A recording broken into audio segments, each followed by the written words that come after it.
Pão nosso de cada dia, a oração muda as coisas. Seja específico. Na véspera de uma grande cirurgia, compartilhei com meu amigo que estava com muito medo do procedimento. Que parte te assusta? Ela perguntou. Estou com tanto medo de não acordar da anestesia, respondi. Imediatamente, Anne orou. Pai, você sabe tudo sobre o medo de Cindy. Por favor, acalme o coração dela e encha-a com a sua paz. E, Senhor, por favor, acorde-a depois da cirurgia. Acho que Deus gosta desse tipo de especificidade quando falamos com Ele. Quando Bartimeu, o mendigo cego, pediu ajuda a Jesus, Jesus disse, o que você quer que eu faça por você? E o cego disse, meu rabino, eu quero ver. Jesus disse, vai, porque a tua fé te curou. Não precisamos fazer rodeios com Deus. Embora possa haver um momento para orar poeticamente como Davi fez, também há momentos para dizer sem rodeios, Deus, sinto muito pelo que acabei de dizer, ou para dizer simplesmente, Jesus, eu te amo porque. Ser específico com Deus pode até ser um sinal de fé porque estamos reconhecendo que sabemos que não estamos falando com um ser distante, mas com uma pessoa real que nos ama intimamente. Deus não se impressiona com uma enxurrada de palavras fantasiosas. Ele está ouvindo o que nosso coração está dizendo. O coração da oração é a oração do coração. Abençoe os outros. A sala foi salpicada com uma variedade de cores encantadoras enquanto mulheres em belos saris corriam, completando os retoques finais para um evento de arrecadação de fundos.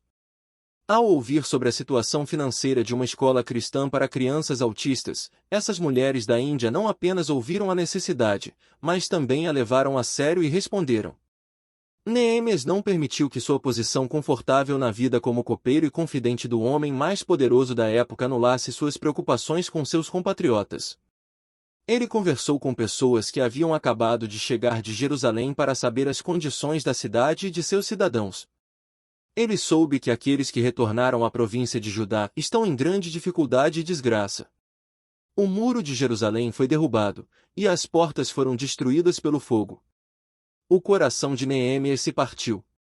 Ele lamentou, jejuou e orou, pedindo a Deus que fizesse algo sobre as terríveis condições.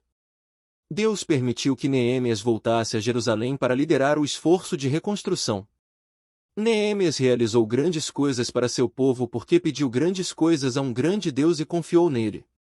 Que Deus abra nossos olhos para as necessidades das pessoas ao nosso redor e que Ele nos ajude a nos tornar solucionadores de problemas apaixonados e criativos que abençoam os outros. Quem anda com Deus corre para ajudar nas necessidades dos outros. Durante um show, o cantor e compositor David Wilcox respondeu a uma pergunta do público sobre como ele compõe músicas. Ele disse que há 3 aspectos em seu processo: uma sala silenciosa, uma página em branco e a pergunta, há algo que eu deva saber? Pareceu-me uma abordagem maravilhosa para os seguidores de Jesus ao buscarmos o plano do Senhor para nossas vidas a cada dia. Durante todo o ministério público de Jesus, ele reservou tempo para ficar sozinho em oração. Depois de alimentar 5.000 pessoas com 5 pães e 2 peixes, ele enviou seus discípulos para atravessar o mar da Galileia de barco enquanto despedia a multidão. Depois de mandá-los para casa, Jesus subiu sozinho as colinas para orar. A noite caiu enquanto ele estava lá sozinho. Se o Senhor Jesus viu a necessidade de estar a sós com seu Pai, quanto mais precisamos de um tempo diário de solidão para abrir nosso coração a Deus, ponderar sua palavra e nos preparar para seguir suas orientações.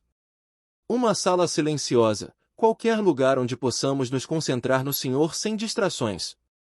Uma página vazia, uma mente receptiva, uma folha de papel em branco, uma vontade de ouvir. Existe algo que eu deveria saber? Senhor, fala comigo pelo teu Espírito, pela tua palavra escrita e pela certeza da tua direção. Daquela encosta tranquila, Jesus desceu em meio a uma violenta tempestade, sabendo exatamente o que seu Pai queria que ele fizesse. Reservar um tempo para estar com Deus é o melhor lugar para encontrar forças para seguir em frente. Mandando mensagem para Deus. Um artigo no The Washington Post falava sobre uma garota de 15 anos que enviou e recebeu 6.473 mensagens de texto de celular em um único mês. Ela diz sobre sua comunicação constante com os amigos: eu morreria sem isso. E ela não está sozinha. Os pesquisadores dizem que 90% das pessoas em todo o mundo enviam mensagens de texto pelo menos uma vez por dia e mais de 350 bilhões de mensagens de texto são enviadas a cada mês. Para mim, esta conversa digital contínua oferece uma ilustração notável de como a oração pode e deve ser para cada seguidor de Cristo. Paulo parecia estar constantemente em atitude de oração pelos outros. Não paramos de orar por vocês. Seja persistente em suas orações por todos os crentes em todos os lugares. Nunca pare de orar. Mas como podemos fazer isso? Frank Laubach, um missionário nas Filipinas, descreveu seu hábito de atirar orações nas pessoas quando as encontrava durante o dia.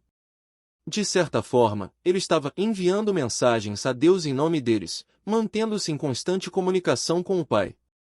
Laubach acreditava que a oração é a força mais poderosa do mundo e disse: minha parte é viver nesta hora em contínua conversa interior com Deus e em perfeita receptividade à sua vontade. Nunca pare de orar. Talvez o que Paulo nos exortou a fazer possa ser feito.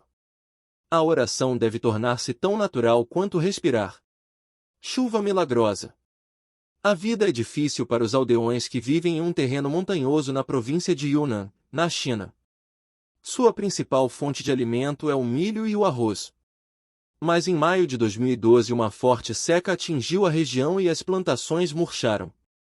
Todos estavam preocupados e muitas práticas supersticiosas foram realizadas enquanto o povo tentava acabar com a seca. Quando nada funcionou, as pessoas começaram a culpar os 5 cristãos da aldeia por ofender os espíritos dos ancestrais. Esses 5 crentes se reuniram para orar. Em pouco tempo, o céu escureceu e um trovão foi ouvido. Uma forte chuva começou e durou toda a tarde e noite. As colheitas foram salvas. Enquanto a maioria dos aldeões não acreditava que Deus enviou a chuva, outros acreditavam e desejavam saber mais sobre ele e Jesus.